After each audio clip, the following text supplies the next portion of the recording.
Hi hello welcome to our channel VN creativities. இன்றைக்கி நம்ம சேனலில் எதை பற்றி பார்க்க போகிறோம்னா ஒரு சூப்பரான செம டேஸ்டான காலிஃப்ளவர் பிரியாணி தான் பார்க்க போகிறோம். காலிஃப்ளவரில் பிரியாணியா அப்படின்னு கேட்குறீங்களா?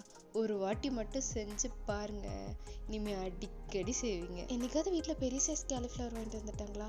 அப்போ இந்த மாதிரி செஞ்சு பாருங்கள், காலிஃப்ளவர் காலியரும் அண்ட் செம டேஸ்டான டிஷ்ஷும் கிடைக்கும்.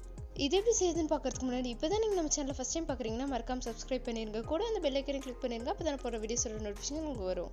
இதுக்கு ஃபஸ்ட்டு காலிஃப்ளவர் கட் பண்ணி அதை உப்பு மஞ்சத்தூள் போட்டு தண்ணி நல்லா கொதிக்க வச்சு அதை ஸ்ட்ரெயின் பண்ணி வச்சுருங்க. அடுத்து அடுப்பில் குக்கர் வச்சு அதில் கொஞ்சமாக எண்ணெய் ஊற்றிக்கோங்க. எண்ணெய் சூடானதுக்கப்புறமா ஒரு சின்ன துண்டு பட்டை, ஒரு சின்ன துண்டு ஜாவத்திரி, 3 லவங்கம், 2 மராட்டி மொக்கு, சின்னதாக ஒரு கல்பாசி, சின்னதாக ஒரு அன்னாச்சி மொக்கு, ஒரு ஏலக்காய், 2 பிரியாணி இலை இதெல்லாம் ஆட் பண்ணிடலாம். இப்போது ஒரு 1/2 டீஸ்பூன் அளவுக்கு சோம்பு சேர்த்துக்கலாம். சோம்பு நல்லா பொரிஞ்சதை நான் ஒரு பெரிய வெங்காயத்தை ஸ்லைஸ் பண்ணி வச்சுருக்கேன், அதுவும் ஒரு பச்சை மிளகாவும் சேர்த்து நல்லா வதக்கலாம். இப்போ இந்த எண்ணெயில் இந்த வெங்காயத்தை நல்லா வதக்கிடலாம். இந்த ஆனியன் இந்த எண்ணெயிலே நல்லா வதங்கி அதை டிரான்ஸ்பரண்ட் ஆகி அதோட கலர் சேஞ்ச் ஆகி கோல்டன் ப்ரௌன் ஆகணும். அந்தளவுக்கு இதை நம்ம நல்லா வதக்கணும். இப்போ வெங்காயம் ஓரளவுக்கு நல்லா வதங்கிருச்சு. இப்போ இஞ்சி பூண்டு பேஸ்ட் ஆட் பண்ணிடலாம். நான் இங்கே ஒரு 2 டீஸ்பூன் அளவுக்கு இஞ்சி பூண்டு பேஸ்ட் ஆட் பண்ணுறேன். இஞ்சி பூண்டு பேஸ்ட் ஆட் பண்ண உடனே அதை நல்லா மிக்ஸ் பண்ணி விட்டுருங்க, ஏன்னா அது அப்படியே பிடிச்சிக்கும். ஸோ அதை ஆட் பண்ண உடனே அதை நல்லா நம்ம வதக்கி விட்டுடலாம். இப்போ இஞ்சி பூண்டு பேஸ்ட் நல்லா வதங்கிடுச்சு. இது கூடவே நான் 2 சின்ன தக்காளி கட் பண்ணி வச்சுருக்கேன், அது இதோட ஆட் பண்ணிக்கலாம். இப்போ இந்த தக்காளி இது கூட சேர்த்து நம்ம நல்லா வதக்கிடலாம்.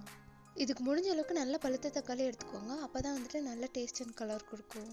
அடுத்ததாக இந்த தக்காளி வேகிறதுக்கு தேவையான அளவு மட்டும் உப்பு ஆட் பண்ணிடலாம். உப்பு ஆட் பண்ணிட்டு அதை நல்லா மிக்ஸ் பண்ணி விட்டுடலாம். உப்பு நல்லா எல்லா இடத்துலையும் பரவுற மாதிரி அதை நல்லா மிக்ஸ் பண்ணி வதக்கி விட்டுடலாம். அடுத்ததாக இது கூடவே ஒரு கைப்பிடி அளவுக்கு நான் புதினா இலைகளை ஆட் பண்ணுறேன். புதினா இலைகளை ஆட் பண்ணிட்டு அதையும் நல்லா நம்ம மிக்ஸ் பண்ணி விட்டுடலாம். இந்த ஸ்டேஜில் அடுப்பை கொஞ்சம் லோ ஃப்ளேமில் வச்சுருங்க, அப்போ தான் அடி பிடிக்காமல் இருக்கும். புதினா இலைகள் நல்லா வதங்கி அதை சுருங்கணும், அந்தளவுக்கு அதை நல்லா வதக்கிடணும். அடுத்ததாக இது கூடவே ஒரு 1/4 டீஸ்பூன் அளவுக்கு மஞ்சள் தூள், 1/2 டீஸ்பூன் மிளகாய் தூள் அண்ட் 1 டீஸ்பூன் அளவுக்கு கரம் மசாலா ஆட் பண்ணிடலாம். அண்ட் இப்போ இது எல்லாத்தையும் சேர்த்து நல்லா மிக்ஸ் பண்ணி விட்டுடலாம். இப்போ இந்த மசாலாலாம் சேர்த்து இதை நல்லா வதக்கி விட்டுடலாம். இது நல்லா வதங்கி இதுலேருந்து எண்ணெய் தனியாக பிரிஞ்சு வரணும், அந்தளவுக்கு இதை நல்லா வதக்கிடணும். இப்போ நம்ம ஸ்ட்ரெயின் பண்ணி வச்சுருக்க காலிஃப்ளவர் இதில் ஆட் பண்ணிடலாம். இந்த காலிஃப்ளவரையும் இந்த மசாலாவோட சேர்த்து நல்லா மிக்ஸ் பண்ணி விட்டுடலாம். இந்த காலிஃப்ளவர் இந்த மசாலாவோட சேர்ந்து அட்லீஸ்ட் ஒரு 2லேருந்து 3 நிமிஷம் அதை நல்லா வதக்கணும். அப்போ தான் இந்த மசாலாலாம் நல்லா அதில் இறங்கி அது மேலே நல்லா கோட்டாக இருக்கும். இப்போ பாருங்கள், இது நல்லா வதங்கிருச்சு. இப்போ இதுக்கு தேவையான அளவு தண்ணி ஊற்றிடலாம். உங்ககிட்ட என்ன அரிசி இருக்கோ அந்த அரிசிக்கு ஏற்ற மாதிரி நீங்கள் தண்ணி ஊற்றிக்கோங்க. அடுத்ததாக இதுக்கு தேவையான அளவு உப்பு சேர்த்துடலாம். உப்பு சேர்த்துட்டு அதை நல்லா மிக்ஸ் பண்ணி விட்டுடலாம். இப்போ இதெல்லாம் நல்லா கொதிச்சு வரணும். நல்லா கொதிச்சு வந்ததுக்கப்புறமா நான் அரிசி ஆட் பண்ணிடலாம்.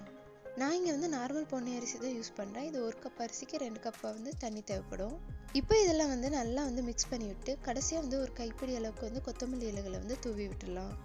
இப்போ இதையும் நல்லா மிக்ஸ் பண்ணி விட்டுடலாம். அரிசி அடியிலேருந்து மேலே எடுத்து நல்லா மிக்ஸ் பண்ணி விட்டுருங்க, அப்போ தான் அடி பிடிக்காமல் இருக்கும். இப்போ இந்த குக்கரை மூடி 3 விசில் விட்டு எடுத்துக்கலாம். இப்போ 3 விசில் ஆவி அடங்கிருச்சு. இப்போ இதை ஓப்பன் பண்ணிடலாம். பாருங்கள், நம்ம பிரியாணி எவ்வளோ சூப்பராக வந்திருக்கு அப்படின்ட்டு. இப்போ இதை நம்ம மெதுவாக அப்படியே நல்லா கிளறி விட்டுடலாம். புரட்டாசி மாதத்தில் நான்வெஜ்ஜை மிஸ் பண்ணுவோம்.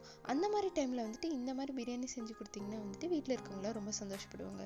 இந்த புரட்டாசி மாதத்தில் யார் யாரெல்லாம் நான்வெஜ் ரொம்ப மிஸ் பண்ணுறீங்க அப்படின்றத எனக்கு கமெண்ட்டில் சொல்லுங்கள். எஸ்பெஷலி பிரியாணியை யார் மிஸ் பண்ணுறீங்க அப்படின்றத எனக்கு கமெண்ட்டில் சொல்லுங்கள். அண்ட் உங்களுக்கு தெரிஞ்ச யாராவது நான்வெஜ் பிரியாணி ரொம்ப மிஸ் பண்ணாங்கன்னா அவங்களுக்கு இந்த வீடியோவை ஷேர் பண்ணி இது மாதிரி செஞ்சு சாப்பிட்டு மனசு ஆறுதல் பண்ணிக்க சொல்லுங்கள். பிகாஸ் புரட்டாசி முடிகிற வரல நமக்கு வேறு ஆப்ஷன் இல்லை. இதை செஞ்சு பார்த்துட்டு மறக்காமல் எப்படி இருந்ததுன்னு எனக்கு கமெண்ட்டில் சொல்லிடுங்க. இந்த வீடியோ பிடிச்சிருந்தா லைக் பண்ணுங்கள், ஷேர் பண்ணுங்கள், கமெண்ட் பண்ணுங்கள் அண்ட் மறக்காமல் சப்ஸ்கிரைப் பண்ணிடுங்க. தேங்க்யூ ஃபார் வாட்சிங். Bye bye.